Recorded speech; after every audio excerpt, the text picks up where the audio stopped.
sana wag nyo kami pagbayarin muna ng tax. Sana may tax holiday. Kasi ninanakaw nyo eh. Isang matapang na pahayag ang binitawan ni Vice Ganda.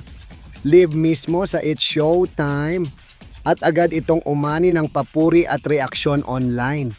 Sa gitna ng tawanan at kasiyahan, biglang naging seryoso ang komedyante at hiniling sa gobyerno ang posibilidad ng isang tax holiday para sa mga Pilipinong pagod na sa pagbabayad ng buwis, lalo na sa gitna ng mga issue ng umano'y korupsyon at nawawalang pondo.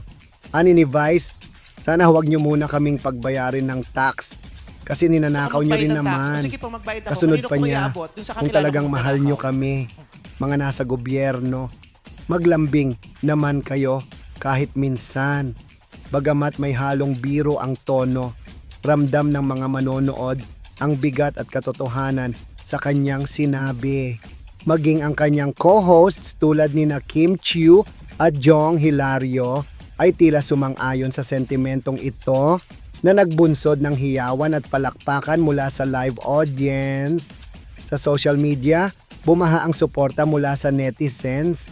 Marami ang nagsabing tumpak ang kanyang punto. Tama siya, kami na ngang tapat magbayad, kami pa ang lugi. Ayon sa isang netizen, hindi na rin bago ang pagiging vocal ni Vice Ganda pagdating sa issue ng buwis. Noong nakaraang taon, kinilala siya bilang isa sa top taxpayers sa Quezon City.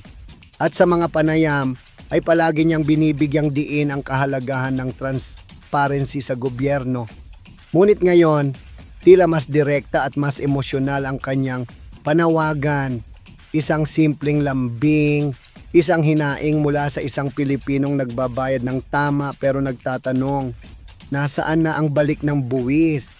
Sa ngayon, wala pang tugon mula sa mga opisyal ng pamahalaan. Ngunit malinaw na ang boses ni Vice Ganda ay kumakatawan sa damdamin ng maraming Pilipino. Pagod na, pero umaasa pa rin sa kaunting kalinga. Sang-ayon ka ba sa kanyang sinabi?